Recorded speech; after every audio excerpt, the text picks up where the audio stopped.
Assalamualaikum warahmatullahi wabarakatuh. Kembali lagi di channel Kisah Warganet.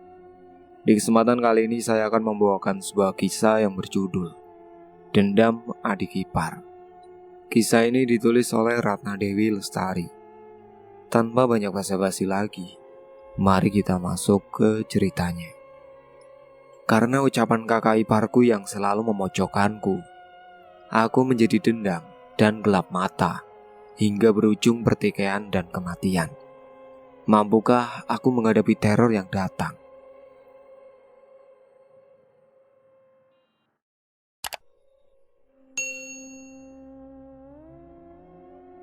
Mendung menggelayut manja di langit sore ini. Langit menjadi gelap, seperti gelapnya hatiku. Ku kepal tanganku kuat. Semilir angin pertanda akan hujan lebat tak menyurutkan tekadku untuk pergi mengunjungi Nyai Dasinem, kenalanku. Ku starter motor bergegas untuk pergi memburu waktu. Ingin segera mungkin sampai di rumah Nyai Dasinem, dukun teluh terkenal di kota tempat tinggalku. Hujan turun dengan deras menemani perjalanan panjangku. Jarak dari rumah ke tempat Nyai Dasinem berkisar 1 jam. Tapi itu tak menyurutkan semangatku untuk bisa bertemu dengan Nyai. Ini semua karena sakit hati terhadap perlakuan kakak iparku. Wanita setengah baya bertubuh kurus yang selalu saja mencari kesalahanku. Dari awal menikah dia selalu sinis. Ada saja yang diadukan ketika bertemu dengan Mas Haris, suamiku. Setiap bertemu dengannya, pasti Mas Haris marah-marah tanpa sebab. Ia selalu iri dengan kehidupanku. Berulang kali keponakanku mengadu. Dea, mata-mataku. Dea selalu merekam percakapan Sri, iparku. Ketika Sri bercerita dengan tetanggaku, Dea berpura-pura bermain bersama teman-temannya. Tanpa sepengetahuan Sri, Dea berselancar ria di dunia maya, memberi informasi akurat. Satu persatu kebusukan Sri terekam jelas di memori HP-ku. Kukumpulkan bukti-bukti itu dan kuadukan semua dengan Mas Haris. Sayangnya, tak seperti dugaanku. Mas Haris selalu membela kakak perempuannya. Dan aku hanya bisa gigit jari, kalah telak. Makanya, kalau jadi orang jangan baper, celoteh Sri ketika melihatku melintas. Dengan jelas menyindirku. Maksud Mbak apa ya? Kuhentikan langkahku tepat di hadapannya. Tetangga yang melihat perlahan mendekat. Kepo. Enggak ada maksud apa-apa. Aku lagi ngobrol dengan Sulastri. Kok kamu yang tersinggung? Jawabnya cuek sembari melengos. Dongkol rasa hatiku. Tapi berusaha ku tahan dengan segenap kemampuanku. Aku pun berlalu. Muak sudah dengan sifat Sri yang selalu banyak menyimpan kebohongan. Kurebahkan tubuhku sambil berselancar di dunia maya, memakai HP bututku. Sebuah iklan mengalihkan perhatianku. Iklan jasa teluh yang dibuat oleh Nyai Dasinem. Ide brilian seketika hadir di benakku. Aku akan menyingkirkan Sri dari kehidupanku. Kuhubungi nomor WhatsApp yang tertera di iklan itu. Jiwa jahatku bergelora. Setan menari-nari cantik di pelupuk mata. Senyum sinisku merekam manja. Benderang perang siap dikibarkan. Tok tok tok. Assalamualaikum. Sapaku pelan. Tak ada jawaban. Aku hanya diam mematung di depan pintu. Pintu seketika terbuka lebar tanpa ada yang membukanya. Nyaliku mulai ciut. Masuk nak. Sebuah suara parau menyambutku. Dengan langkah pelan aku memasuki ruangan temaram yang hanya ditemani lampu templok berukuran mini. Suasana dingin dan sangat menakutkan. Tanganku silangkan di dada, menahan dingin yang menusuk karena bajuku basah. Silakan duduk nak. Ujar seseorang nenek berambut panjang berwarna putih. Wajahnya tidak menyeramkan. Ia tersenyum manis melihat kedatanganku. Terima kasih nek. Ucapku terbata, menahan dingin di tubuhku. Panggil aku Nyai. Apa maksud kedatanganmu ke sini? serunya. Begini Nyai, maksud kedatangan saya kemari ingin membalas sakit hati kepada kakak ipar saya Nyai. Jawabku. Sudah kau bawa syarat-syarat yang aku minta, ucapnya. Aku mengangguk cepat. Sepasang ayam cemani, kopi hitam, dan kembang 7 warna, serta foto Sri sialan itu segera kuserahkan. Nyai Dasinem tersenyum sinis. Ia memulai ritual dengan mantra-mantra yang tak ku mengerti. Ini, silahkan kau kuburkan benda ini di sekitar tempat tinggal Sri. Jangan lupa kau ucap namanya 7 kali. Kau lihat besok betapa ampuhnya mantraku ini, seru Nyai kemudian. Aku pun berterima kasih dan permisi pulang. Baju yang semula basah sudah kering di badan. Hari sudah gelap. Kutatap layar HP-ku. Ada banyak panggilan Mas Haris di sana. Aku segera pulang ke rumah. Hatiku riang, bukan kepalang. Sebentar lagi wanita busuk itu benar-benar akan hilang dari pandangan. Sri akan segera aku lenyapkan. Aku terjaga ketika aku lihat jam dinding menunjukkan pukul 2 dini hari. Kulihat suamiku masih tertidur pulas di sampingku. Dengan perasaan takut, kutinggalkan suamiku sendiri sembari mengendap-endap keluar kamar. Suasana sangat sepi. Hanya terdengar gemeritik hujan dan suara jangkrik yang bersautan. Kubuka pintu belakang rumah dengan perlahan, sambil sesekali melirik kiri dan kanan. Bungkusan dari Nyai Dasinem tak lupa ku bawa. Cangkul pun telah kusiapkan. Dengan mengendap-endap sambil membawa senter di tangan, kuayunkan langkahku menuju rumah Sri, iparku yang judes dan juga busuk hati. Kususuri semua sudut halaman rumah Sri, mencari tempat strategis untuk menanamkan bungkusan dari Nyai Dasinem, dukun teluku, dan pohon jambu di halaman belakang rumah. Pilihan yang tepat. Segera kukuburkan benda itu dengan mencangkul perlahan. Sebuah lubang kecil kuciptakan. Selesai menguburnya, segera kupacu langkah secepatnya, agar tidak ketahuan. Senyum sinis mengembang manis di bibirku. Mati kau Sri, gumamku dalam hati. Dek, bangun, ujar suamiku seraya menggoyang-goyangkan tubuhku kuat. Apaan sih mas? Masih ngantuk ini? Jawabku marah. Itu, Mbak Sri pagi-pagi dibawa ke rumah sakit. Muntah darah kata Mas Farhan, celotehnya. Aku yang mendengar berusaha menahan rasa bahagia. Akting sedih sengaja kupilih agar suamiku tak mengetahui kebusukanku. Bagaimanapun Sri adalah kakak perempuan kandungnya. Ia pasti menyayanginya. Aku harus pandai bersandiwara. Loh, kok bisa? Padahal kemarin kulihat Mbak Sri baik-baik aja mas, jawabku berpura-pura. Ya gak tahu dek. Ayo kita ke rumah sakit. Kasihan Mas Farhan dan Aldo, gak ada yang nemenin, ajak suamiku. Iya mas, ayo kita pergi, jawabku sesegera mungkin.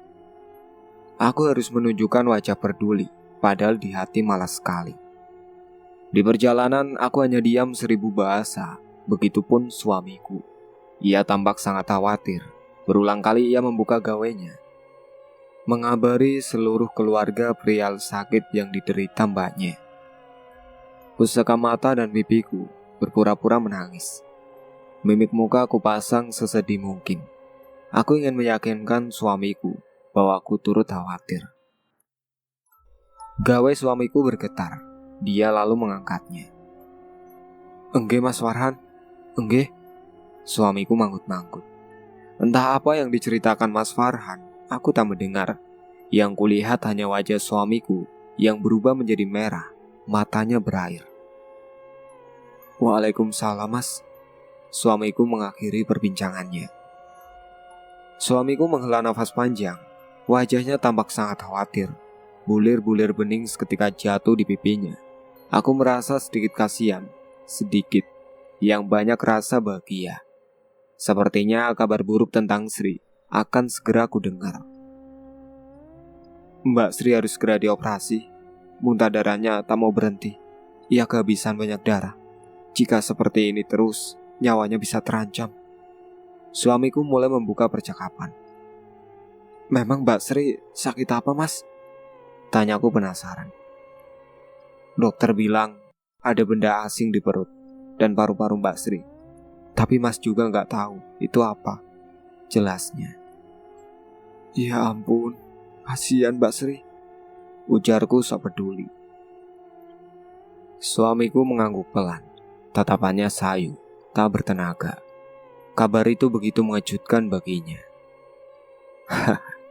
Rasain kau Sri. Itulah akibatnya jika bermain api dengan diriku. Gumamku dalam hati. Apaan dek? Kau senyum-senyum? Lagi kalau begini kamu malah senyum-senyum sendiri. Kamu seneng mbakku masuk rumah sakit? Cecar suamiku. Apaan sih mas? Susun aja kamu. Ya gak mungkin lah aku seneng. Wong dia mbakmu, mbakku juga. Dalihku. Aku benar-benar terkejut dengan ucapan suamiku. Kan kamu sendiri yang bilang dek, kalau Mbak Sri itu judes dan tukang ngadu. Jadi kamu sakit hati dengan Mbak Sri. Ujarnya ketus. Mengada-ngada aja kamu mas.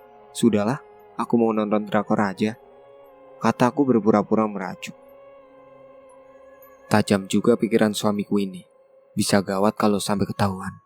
Habislah aku. Aku harus lebih berhati-hati, pikirku. Tiba di rumah sakit, Mas Haris langsung menuju ruangan tempat Mbak Sri dirawat. Kondisinya berangsur membaik, kata Mas Farhan. Hatiku sedikit kecewa mengingat Nyai Dasinem. Kerjanya lambat. Mengurus wanita satu ini aja gak becus. Mbak Sri masih saja hidup. Kami menelusuri setiap lorong di rumah sakit. Tak lama kami melihat samar-samar Mas Farhan dan anaknya duduk di depan ruangan Mbak Sri. Suamiku melambaikan tangan ketika pandangan mata Mas Farhan melihat ke arah kami. Ia pun membalas lambaian itu. Bagaimana keadaan Mbak Sri, Mas? Tanya Mas Haris khawatir. Alhamdulillah mulai membaik, Riz. Sudah tidak muntah lagi, jawabnya. Kejadiannya gimana, Mas? Kok tiba-tiba Mbak muntah darah begitu? Perasaan kemarin baik-baik aja, cecar Mas Haris. Mas juga gak tahu, Riz. Yang Mas ingat tadi malam ada suara keras di atap rumah. Seperti ada yang melempar batu besar. Tidak lama setelah itu, Mbakmu muntah-muntah tak berhenti. Jelas Mas Farhan. Wajah Mas Farhan tampak sangat lelah. Aku sih masa bodoh aja. Tidak ada sedikit pun rasa sesal dan kasihan. Yang aku inginkan hanya kematian Sri, wanita yang sangat kubenci selama ini. Riz, kamu kah itu dek? Sebuah suara yang sangat kukenal memanggil suamiku. Iya, itulah wanita sialan yang selama ini membenciku.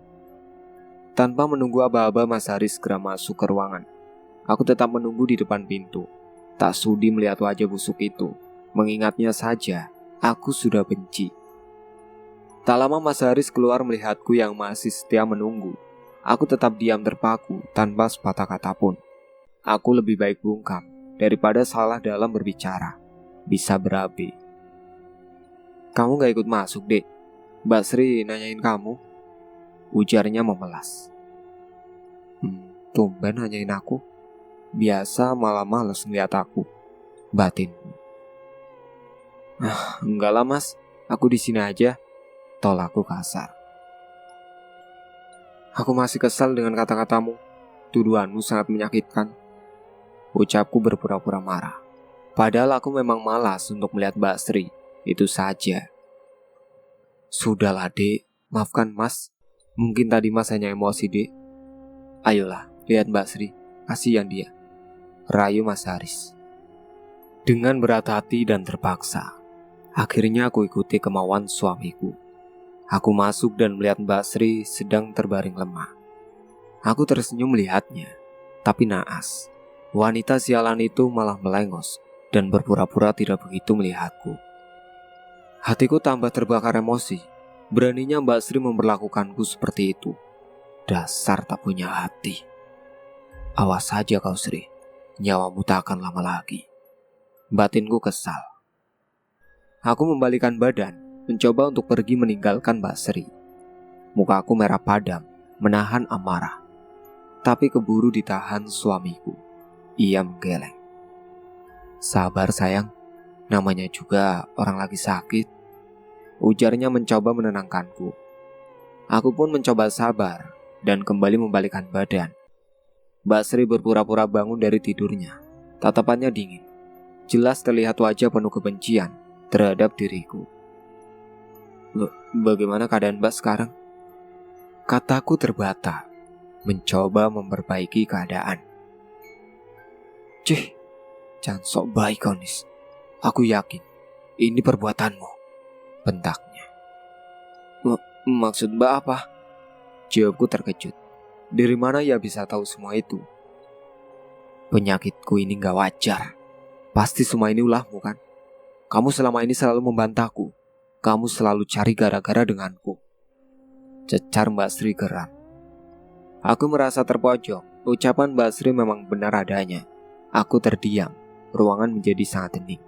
Otakku berputar mencari solusi. Kubalikan badan berpura-pura menangis. Sandiwara ini harus berhasil. Jikalau tidak, rusaklah semua usahaku selama ini. Sudah aku bilang mas, aku tak mau masuk. Tapi kamu yang memaksaku. Sekarang kamu lihat sendiri kan perlakuan Mbak Sri padaku. Suasana aku buat sedramatis mungkin. Mbak jangan berpikiran buruk begitu dong Mbak. Capek-capek Nisa datang ke sini, malah dituduh begitu. Kasihan istriku Mbak. Bela Mas Haris. Iya, aku memang pandai bersandiwara. Aktingku memang jempolan. Seandainya wajahku cantik, Mbak Nia Ramadhani, aku yakin pasti aku menjadi seorang artis. Aku memang hebat, pikirku.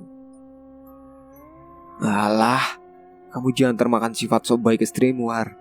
Kamu tahu kan, istrimu tak sebaik itu. Ejek Mbak Sri membuat suasana bertambah panas. Wes toh bu, malah dilihat orang-orang. Mulutmu itu loh bu, pedes kayak cabai rawit setan. Seru Mas Farhan. Nampaknya ia mulai jengah. Kalau begitu, lebih baik aku pergi saja daripada berada di sini. Tambah sakit hatiku. Jawabku sembari membalikan badan, berlari kencang meninggalkan ruangan Mbak Sri. Pergi saja sana. Kedatanganmu cuma membuatku tambah sakit saja. Samar-samar ku dengar suara Mbak Sri. Aku tak peduli dengan Mas Haris yang berlari sembari memanggil namaku. Hatiku sakit. Aku semakin benci. Ingin segera menghubungi Nyai Dasinem. Urusan ini harus segera selesai. Aku tak mau menunggu lama. Wanita itu bisa membuatku gila. Tiba-tiba ponselku bergetar. Kuangkat gawaiku dengan rasa malas. Di layar HP bertuliskan nama Nyai. Aku masih kecewa dengan kinerja Nyai. Iya Nyai. Seketika aku mengomel padanya panjang lebar. Singkat cerita, akhirnya Nyai memberi mantra baru. Nyai yakin mantra itu mampu menghabisi par laknatku. Aku pun tersenyum tipis. Mantra yang diberi oleh Nyai ku hafal baik-baik. Aku tak ingin gagal. Sakit hatiku ini harus segera terbalaskan. Sri harus mati. Harus. Syarat yang Nyai berikan memang tidak mudah. Aku diwajibkan puasa muti yang hanya makan nasi putih dan air putih saja dalam waktu 1 minggu. Tapi demi lancarnya niat jahatku, syarat yang tergolong berat itu mudah saja dijalankan. Selama 1 minggu ini, aku sengaja berdiam diri di rumah. Hanya suamiku, Mas Haris, yang bolak-balik ke rumah sakit mengunjungi mbaknya. Semenjak kejadian memilukan itu, aku jadi enggan jika diajak ke rumah sakit. Beruntungnya Mas Haris mengerti keadaanku.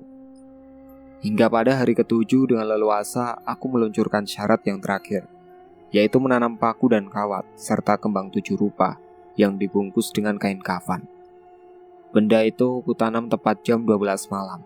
Suasana sangat sepi karena semenjak Mbak Sri sakit, anak dan suaminya selalu setia menjaganya. Lega. Dengan begini, aku bisa tidur nyenyak, pikirku. Malam yang sangat indah, hati pun sangat bahagia. Tinggal menanti esok hari. Kabar gembira pasti datang menghampiri. Dan aku percaya, kali ini usahaku pasti tak akan gagal lagi. Sri pasti mati. Pasti. Bergetar gawaiku. Kuangkat gawaiku dengan cepat. Tertulis nama suamiku di situ. Aku yakin ini berita baik yang kutunggu. Assalamualaikum, Mas. Apa, Mas? Innalillahi. Ya Allah, Mas. Kapan? Oke, Mas. Waalaikumsalam. Seketika aku meneriakkan kata hore dengan kencang, tanda bahagia. Akhirnya wanita sialan itu mati juga. Kabar yang aku dapatkan dari Mas Haris, kalau tadi subuh Mbak Sri mengembuskan nafas terakhirnya. Sadis memang, bahkan tak punya hati. Tapi ini semua tak akan terjadi jika Sri bisa menjaga lisan dan perbuatannya kepadaku. Sekali dua kali aku maafkan. Tapi jika sering kali, maaf, aku sudah tak tahan. Kadang hati selalu bertanya, apa salahku? Kenapa ia sangat membenciku? Memang dari awal pacaran Sri sudah memperlihatkan penolakannya padaku. Tapi Mas Haris bersikuku ingin mempersuntingku. Aku pun sempat mundur. Tapi lagi-lagi karena cinta kami kembali bersatu. Jangan salahkan diriku jika kini hatiku mengeras seperti batu. Sakit hati, jelas. Dendam yang bertahun aku rasakan kini telah sirna. Sri sudah mati. Urusan anak dan suaminya, aku tak peduli. Yang penting sekarang aku bebas. Bebas dari rasa sedih dan sakit hati. Mayat Sri tiba pagi ini. Kudengar jelas suami dan anaknya tak berhenti menangis, serta memanggil nama Sri. Begitupun dengan Mas Haris. Pelayat pun sudah banyak berdatangan. Aku yang sedari pagi telah ada di rumah wanita itu pun berpura-pura menangis melihat kedatangannya beserta keluarga lainnya. Aku harus pandai bersandiwara agar orang-orang tak curiga. Mbak Sri, begitu cepat dirimu pergi meninggalkan kami, Mbak. Raungku sembari memeluk mayatnya yang kini telah terbujur kaku di atas kasur tipis di ruang tamu. Pelayat yang melihat ikut terharu. Iya, aku memang jenius. Aktingku tak kaku. Hingga suamiku pun tak tahu jika akulah penyebab mbak kesayangannya meninggal dunia. Sabar sayang. Maafkan kesalahannya selama ini padamu sayang. Mas tahu, ada orang yang baik. Mas Haris berusaha menenangkanku. Cih, aku tak sudi memaafkan Sri. Dasar bodoh kau Mas. Bisanya ketipu dengan diriku, pikirku. Iya Mas, pasti aku maafkan. Bagaimanapun, ia juga mbakku, Mbak Sri, erangku. Kujatuhkan tubuhku tepat di atas mayat Sri yang kaku, berpura-pura pingsan untuk melengkapi sandiwaraku. Para pelayat berteriak riuh, begitupun suamiku yang tak henti memanggil namaku. Dalam hati aku tersenyum puas. Semua berjalan lancar. Sungguh hari yang sangat indah. Malam ini, tahlilan pertama digelar. Makanan ala kadarnya tersedia. Mata Mas Haris dan Mas Farahan masih sembab. Begitupun anak sematawayang mereka. Bocah berumur 14 tahun itu tak henti menitikan air mata. Ia tertunduk dalam diam. Hatinya sangat terluka, mengingat kepergian ibundanya tercinta. Sedari acara dimulai, aku memilih berada di dapur rumah. Tak ada yang menemani, aku sendiri. Hanya gawe bututku yang setia menemani. Aku sengaja menyendiri.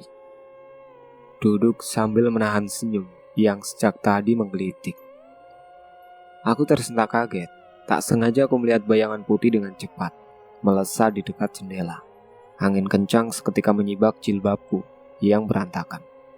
Dengan perasaan sedikit takut, aku beranjak dari dudukku, memberanikan diri melangkah ke jendela, mencari tahu siapakah bayangan itu. Ipar jahat. Aku terperanjat kaget, jantungku seakan mau copot. Suara itu, suara. Bulu kuduku seketika meremang. Suara itu sangat aku kenal. Iya, itu suara Sri. Wanita itu seolah-olah ada di dekatku. Kukumpulkan segenap keberanian yang masih tersisa, berusaha bangkit dari dudukku, walau kaki gemetar. Delima, teganya kau Delima. Ku dengar dengan jelas teriakan wanita itu di balik pintu. Brak! Belum sempat ku dekati pintu, pintu sudah terbuka dengan sendirinya, seperti ada kekuatan hebat dari luar. Nampak dengan jelas wajah sangat mengerikan tegak di hadapanku. Sosok wanita dengan wajahnya yang putih pucat, sekeliling matanya menghitam. Ia melotot tajam ke arahku. Senyumnya yang lebar menyeringai menakutkan. Rambutnya yang berantakan panjang mengurai. Gaun putihnya kesana kesini, tertiup angin kencang. Aku jatuh terduduk di lantai. Pandanganku seketika buram, lututku lemas tak bertenaga. Tidak, jangan ganggu aku. Teriakku sebelum akhirnya semua gelap, dan aku pun tak ingat apa-apa. Dek, bangun dek. Kamu kenapa tidur di sini? Suara Mas Haris seketika membuatku terbangun dari tidur panjangku. Aku bingung sembari celingak-celinguk memandang sekitar. Aku heran, kenapa bisa tidur di tempat seperti ini, di dapur rumah Sri. Kepalaku terasa sangat berat, sakit dan berdenyut. Kuraba bagian belakang, terasa seperti ada benjolan sebesar jempol kaki. Kemungkinan kepalaku terbentur. Sakit, erangku. Apanya yang sakit, dek? Mas Haris khawatir sembari ikut mengelus di belakang kepalaku. Benjol, dek? Kenapa bisa benjol, dek? Tanyanya heran. Enggak tahu, mas. Tadi aku... Tak kulanjutkan ucapanku mengingat kejadian tadi bisa membuat rahasiaku terbongkar. Apa, dek? Bukan apa-apa, mas. Elaku. Mas, ayo kita pulang, mas. Aku sangat lelah. Pintaku sembari menyodorkan tanganku. Aku tak ingin Mas Haris menggali lebih dalam. Dan itu bisa mengakibatkan terkuaknya rahasia besar dalam hidupku. Bisa-bisa aku dicerainya jika ia tahu akulah dalang kematian kakak tercintanya. Mas Haris memapahku pulang ke rumah. Para warga sudah bubar. Rumah Mbak Sri tampak lenggang. Mas Farhan dan anaknya sudah siap berbenah. Mereka terlihat tabah. Tak ada lagi tangis dan air mata yang berlinang. Yang tersisa hanya matanya yang masih tampak sembab. Kejadian menegangkan yang baru saja aku alami membuat diriku menjadi ketakutan. Aku tak tenang. Mataku selalu menatap ke pintu dan jendela. Takut sewaktu-waktu wanita itu muncul lagi. Tidur lagi, dek. Udah malam ini. Ujar suamiku seraya menunjuk jam dinding.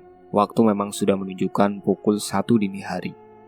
Aku pun mengangguk dan berbaring di samping suamiku. Kupeluk tangannya agar ia tak jauh dariku. Aku sungguh takut. Mas Haris tampak tak bergeming. Ternyata ia sudah terlelap. Aku dengar dengkurannya begitu kuat.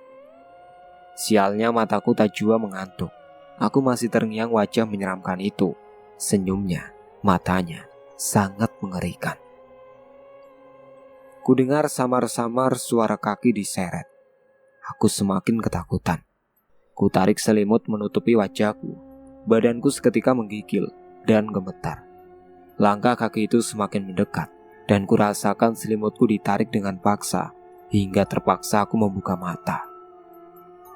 Seketika kurasakan kakiku ditarik dengan keras. Aku berusaha berontak, tanganku menggapai suamiku. Tapi anehnya, Mas Haris tampak tak bergeming. Kulihat dengan jelas pasang tangan pucat berusaha menarik tubuhku keras. Tangan itu dipenuhi kuku-kuku tajam, mencengkram kuat. Aku takut. Aku menangis jadi-jadinya. Aku berusaha teriak, tapi anehnya, suaraku seperti tertahan. Yang membuatku lebih ketakutan begitu aku melihat wajah itu, menyeringai mengerikan. Wajah pucat itu tersenyum lebar, menampakkan giginya yang tajam. Delima, ucapnya sembari mendesis menakutkan. Darah mengucur keluar dari mulutnya. Mbak Sri. Bibirku bergetar menyebut namanya. Teganya kau Delima, ucapku lirih berurai air mata. tak semudah itu. Aku akan menuntut balas. Hidupmu tak akan tenang. Kau telah memisahkan aku dengan suami dan anakku. Aku tak rela. Teriaknya marah. Cengkraman itu terlepas. Ia tegak dengan wajah yang sangat marah. Ia kemudian menyeringai penuh arti. Aku hanya terdiam mematung menatapnya dengan takut. Seketika tubuh Mbak Sri tertutup oleh asap yang sangat tebal dan tak lama menghilang tak kemana. Aku tertunduk lemas. Kutatap suamiku yang masih terlelap. Seketika ada segumpal penyesalan. Dadaku terasa sesak. Aku yakin ke depannya hidupku tak lagi tenang. Perasaan bersalah dan ketakutan tak akan pernah hilang. Mbak Sri, maafkan aku, ucapku lirih sembari menutup mataku. Aku lelah dan sangat lelah. Hingga dalam hitungan detik aku pun sudah terlelap. Delima Herunisa. Ku dengar samar-samar ada yang memanggil namaku. Dengan perasaan malas, ku buka mataku perlahan. Tangan ku gerakkan ke samping. Tak kutemukan suamiku. Lantas siapa yang memanggil namaku? Dan tiba-tiba terdengar suara seperti gedoran. Mataku seketika terbiak mendengar suara dari arah lemari pakaian. Lemari kayu jati berornamen kembang itu bergetar seperti ada yang mengetuk dari dalam. Badanku seketika menggigil ketakutan. Kulihat dengan jelas pintu di lemari itu sedikit demi sedikit terbuka. Bunyi pintu yang terbuka perlahan sangat mengerikan. Padahal jelas sekali ku ingat lemari itu telah dikunci sebelum aku tidur. Kuperhatikan dengan seksama ada sesuatu yang keluar dari balik pintu. Jari-jari tangan pucat berkuku sangat panjang membuatku bergidik ngeri. Mas Haris, teriakku memecah keningan malam. Tak ada sautan dari Mas Haris. Aku tak tahu ia hilang kemana. Delima Herunisa. Suara itu kembali terdengar diiringi dengan kepala menyeramkan yang menyembul dari dalam lemari. Nampak dengan jelas sosok itu yang memanggil namaku. Rambutnya panjang aut-autan. Matanya melotot tajam ke arahku, seolah hendak menerkam diriku. Bibirnya menyeringai mengerikan. Itulah Mbak Sri, wanita yang mati karena aku teluh. Mbak, sudahlah Mbak, berhenti menggangguku. Aku lelah Mbak. Mohonku di sela rasa takutku. Bisa juga kau takut Delima. Kenapa tak kau pikirkan sebelum kau membunuhku, Katanya seraya mengangkat kedua tangannya ingin mencekik leherku. Ia mendekat melayang di udara, hendak menghampiriku. Aku menutup kedua mataku, pasrah. Yang aku bisa hanya menangis dengan kencang. Aku sangat ketakutan. Badanku sangat lelah hingga untuk beranjak pun aku tak mampu. Dek, Nisa. Kurasakan seseorang menepuk lembut pundakku. Kudongakkan kepalaku dengan cepat. Betapa bahagianya hatiku melihat siapa yang menepuk pundakku. Mas Haris, teriakku seraya memeluk erat pinggang suamiku. Ia nampak sangat terkejut. Ada apa Nis? Kok kamu nangis? Tanya Mas Haris khawatir. Mas dari mana saja? Aku takut. Jawabku seraya terisak. Apaan sih kamu Nis? Selama ini Mas tahu kamu orangnya pemberani, mandiri. Mas baru dari toilet, kebelet pipis. Tuturnya panjang lebar. Aku terdiam sesaat. Aku tak mau bicara lebih banyak lagi. Bisa-bisa keceplosan. Dan tamatlah riwayatku. Predikat sebagai Nyonya Haris akan segera tergantikan dengan narapidana. Amit-amit. Pikirku seraya menggeleng-gelengkan kepalaku. Apaan sih dek? Gak jelas banget kamu. Diajak ngomong malah geleng-geleng. Sungut Mas Haris kesal. Sudahlah mas, ayo kita tidur. Aku sangat mengantuk. Ajakku mengalihkan pembicaraan. Mas Haris mengangguk dan aku pun segera berbaring di sampingnya, seraya memeluk erat. Aku sangat takut Mbak Sri akan muncul kembali. Seharian ini ia selalu menerorku hingga terkuras semua tenagaku. Dengan terpaksa aku bangun di saat matahari masih malu-malu menampakkan sinarnya. Aku harus memasak untuk bekal suamiku berangkat bekerja. Aku juga harus memasak untuk Mas Farhan dan anaknya. Pekerjaanku menjadi berkali-kali lipat setelah kepergian Mbak Sri. Dengan berat hati juga aku turuti permintaan suamiku untuk turut mengurus keperluan sehari-hari Mas Farhan dan anaknya. Semua untuk menghemat biaya daripada menyewa pembantu. Aku menyesal telah membuat nyawa Mbak Sri melayang. Semenjak kematiannya, aku selalu dibayang-bayangi perasaan bersalah. Aku terduduk lesu, pikiranku menerawang. Aku mengingat jelas hari-hariku saat Mbak Sri masih hidup. Walaupun ia sangat jutek kepadaku, tapi ia sangat mengasihi suamiku. Ia selalu mengantarkanku lauk ataupun sayur untuk dicicipi suamiku. Anaknya selalu setia mengantarkan ke rumahku. Ia pun rajin mengangkat pakaianku ketika hujan turun, di saat aku tertidur. Walaupun setelahnya ia memarahiku, seperti tidak ikhlas membantuku. Dan banyak hal-hal baik lainnya yang tidak bisa aku tampik, bahwa sebetulnya Mbak Sri memang orang baik. Hanya mungkin semua itu tertutup dengan rasa benci di hatiku. Iya, aku harus akui, aku iri dengan Mbak Sri. Suaminya lebih mapan dan lebih ganteng dari suamiku.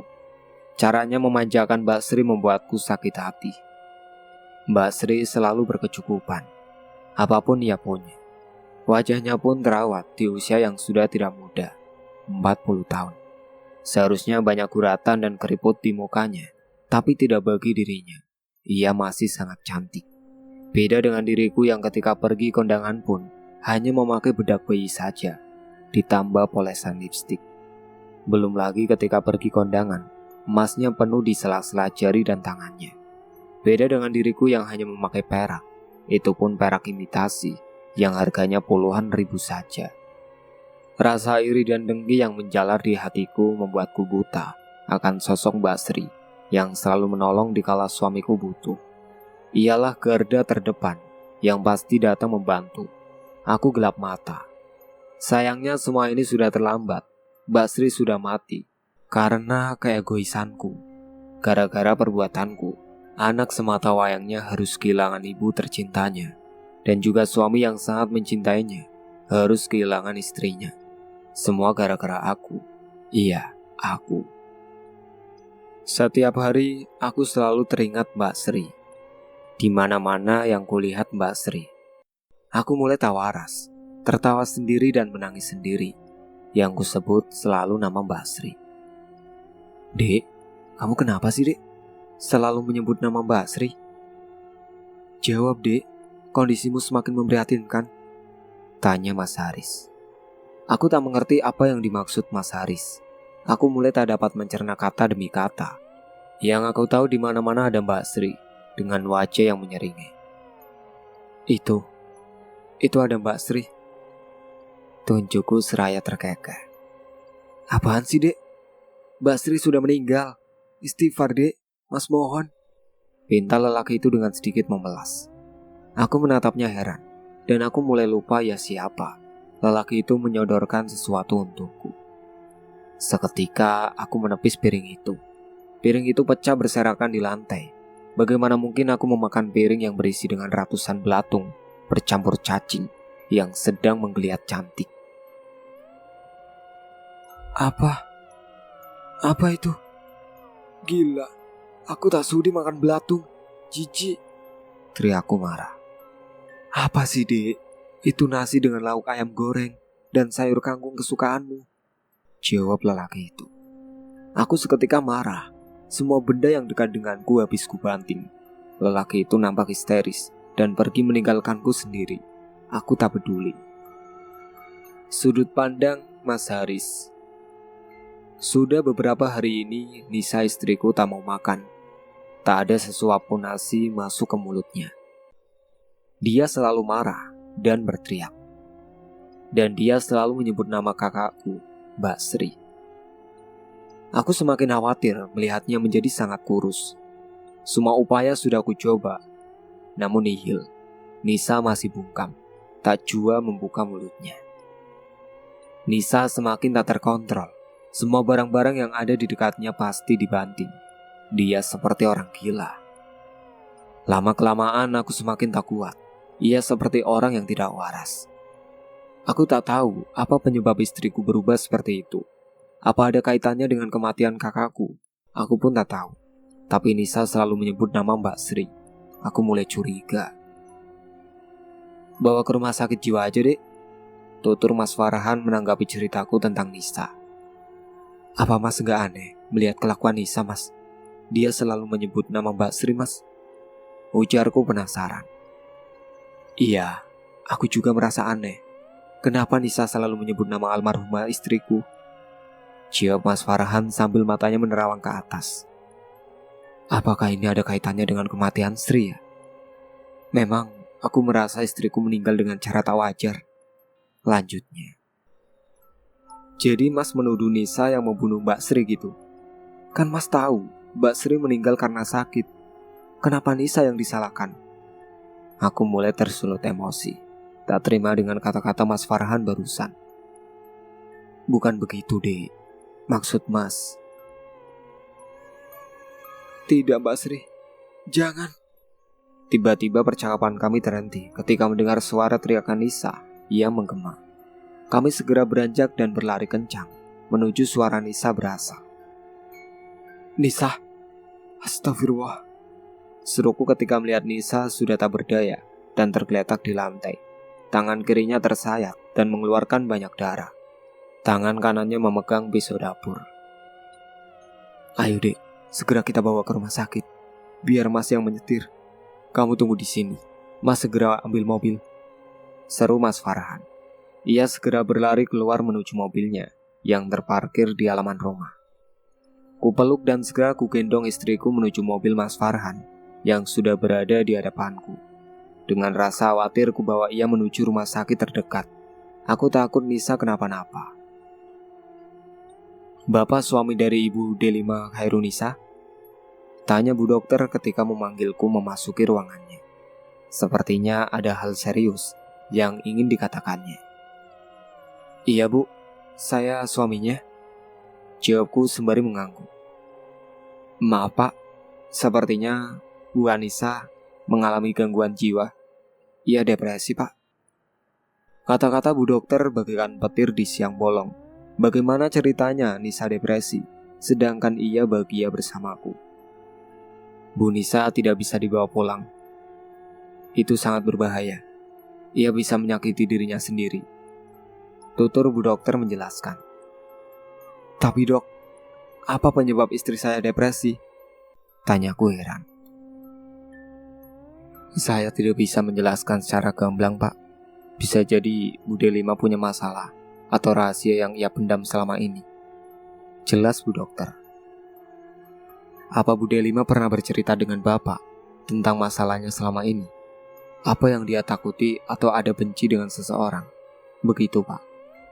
Lanjutnya. Tidak ada Bu. Jawabku seraya menggeleng. Apa tidak ada jalan lain Bu? Ujarku mengiba. Maaf Pak, Bu Delima sudah dalam fase depresi berat. Jika ia tak dirawat, yang kami takutkan adalah nyawanya. Ia bisa saja melukai kembali dirinya sendiri. Tahu bisa saja malah Bapak yang akan jadi korbannya. Jawab Bu Dokter tegas. Aku menghela nafas dalam-dalam. Dadaku terasa sesak. Aku seperti tercekat mendengar penuturan Bu Dokter. Baiklah Bu, jika itu yang terbaik untuk istri saya. Jawabku pasrah. Aku melangkah gonteng menuju ruangan tempat istriku dirawat. Ruang yang berada di ujung rumah sakit. Ruangan isolasi yang hanya dihuni satu orang. Anissa ditempatkan di sana karena ia sangat agresif, suka melawan, dan melukai petugas kesehatan. Suka berteriak dan menangis ketakutan tanpa sebab. Kulihat istri tercintaku dari luar ruangan. Bagaimana ia dengan ganasnya melawan petugas yang ingin menyuapinya makan. Ia bersikuku tak mau makan. Badannya yang dulu semok kini tinggal tulang, kurus, dan tak terawat. Aku menatap dengan nanar, hatiku berkecamuk. Apa yang sebenarnya terjadi dengan istriku? Mengapa semua ini bisa menimpaku? Ini terlalu membingungkan. Tanpa angin dan tanpa hujan, Kehidupanku yang dulu bahagia mendadak penuh dengan derai air mata setelah Mbak Sri berpulang. Berpikir sekeras apapun, aku tak menemukan jawaban. Dengan segenap kekuatan yang masih ada, kupaksakan langkahku menuju istriku yang masih mengamuk. Sabar sayang, sabar. Ku coba menenangkan Nisa yang tak terkendali. Siapa kamu? Apa maumu? Ujarnya marah seraya melotot penuh kebencian. Hatiku hancur melihat istriku yang tak mengenaliku. Ia benar-benar lupa terhadapku. Ini Mas sayang. Ayo, sayang makan. Mas sayang adik. Jawabku menahan bulir-bulir bening yang hendak tumpah di sudut mata. Tiba-tiba, perang! Pergi dari sini. Aku tak mau makan. Cici, beraninya kau memberiku cacing dan belatung. Teriak Nisa seraya menepis piring yang kusodorkan untuknya. Ampun Mbak Sri, ampun. Aku benar-benar terkejut melihat sikap Nisa yang begitu membingungkan. Sebentar menangis histeris dan dalam hitungan detik sudah tertawa bahagia. Iya, akhirnya aku menyerah pada keadaan. Nisa memang sudah berubah, ia bukan Nisa yang kukenal. Hari berganti hari, bulan berganti bulan, dan tahun pun telah berganti. Tak terasa, sudah 1 tahun Nisa dirawat. Kondisinya kini sangat memprihatinkan. Selang terpasang di sekujur badan. Harapan hidupnya semakin tipis, tinggal menunggu keajaiban ilahi. Aku masih setia menanti, menunggu harapan yang tak pasti. Aku ingin Nisa seperti dulu lagi, bercanda dan tertawa, hingga kami tua nanti, bersama dengan kebahagiaan yang hakiki. Aku terenyah ketika mendengar dering handphone selulerku. Kulihat di layar handphone panggilan berasal dari rumah sakit yang merawat istriku. Diangkat segera panggilan masuk itu. Assalamualaikum Pak Haris. Waalaikumsalam. Iya, saya sendiri. Maaf Pak, kami mau mengabarkan kondisi Bu Delima yang semakin menurun. Sebaiknya Bapak segera kemari. Baik, saya akan segera ke sana. Telepon segera kututup. Aku pun bergegas pergi menuju rumah sakit. Gundah gulana memikirkan nasib istri tercintaku. Kakiku seketika kaku begitu aku melihat dengan jelas kondisi Nisa. Wanita yang kucintai kini terbaring lemah tak bergerak. Nafasnya tersengal. Semua benda yang terpasang sudah dilepas atas permintaannya sendiri. Lututku terasa lemas. Aku benar-benar tak bertenaga. Tiba-tiba, Nisa membuka mata dan melihatku dengan sayu. Tatapannya, tatapan cinta yang lama tak kulihat, kini terpancar indah di matanya. Aku rindu tatapan itu. Mas ini mas. Ujarnya pelan dengan susah payah berusaha memanggilku, seraya melambaikan tangannya. Ada rasa bahagia melihatnya sudah mengingatku. Keajaiban yang ditunggu akhirnya tiba. Aku mendekat dengan cepat. Ku genggam tangannya kuat. Tangannya terasa dingin. Mas, adik mau jujur. Maafkan adik mas. Adik harus membongkar rahasia ini. Rahasia yang menyiksa adik selama ini. Adik sudah gak sanggup mas memendam ini. Adik rasa adik gak bisa lama-lama. Adik mau pergi dengan tenang mas. Ujarnya dengan susah payah. Nafasnya semakin tersengal. Adik jangan ngomong begitu. Mas gak bisa tanpa adik. Mas sayang dan cinta adik. Jawabku sembari mencium tangannya. Mas, adiklah yang sudah menyuruh dukun untuk meneluh Mbak Sri. Adik sakit hati mas. Mbak Sri selalu mengganggu adik. Sudah mati pun ia tetap ganggu adik mas. Ujarnya lemah. Denyut nadinya semakin lemah. Astagfirullah dek. Jawabku histeris. Aku tak tahu harus marah atau harus memaafkan melihat kondisi istriku yang semakin melemah. Belum sempat ku jawab, kulihat Nisa memegang dadanya. Ia semakin sulit bernafas. Tak lama ia pun menutup matanya. Aku hanya bisa memeluknya erat. Tak tahu harus berbuat apa. Dokter! Teriakku kencang. Dokter dan para perawat segera berdatangan. Mereka dengan sigap mencoba menolong Anissa yang tak bergerak. Namun semua percuma. Innalillahi wa inna ilaihi raji'un. Maafkan kami Pak. Jiwa istri Bapak sudah tak dapat kami tolong, ujar dokter kemudian. Anissa. Tubuhku seketika lemas. Aku harus merelakan istriku pergi dengan semua misteri yang ia ungkap untuk terakhir kali. Aku tak tahu harus memaafkan ataupun harus bersedih. Hatiku berkecamuk. Aku mencintai Anissa sepenuh hati, tapi sungguh tak kusangka ia setega itu. Bagaimanapun Mbak Sri adalah kakakku. Aku pun hanya bisa pasrah. Apapun yang terjadi dahulu, aku coba memaafkan. Semoga istriku bahagia di sana. Itulah akhir cerita yang berjudul Dendam Adik Ipar yang ditulis oleh Ratna Dewi Lestari. Saya pamit undur diri. Wassalamualaikum warahmatullahi wabarakatuh.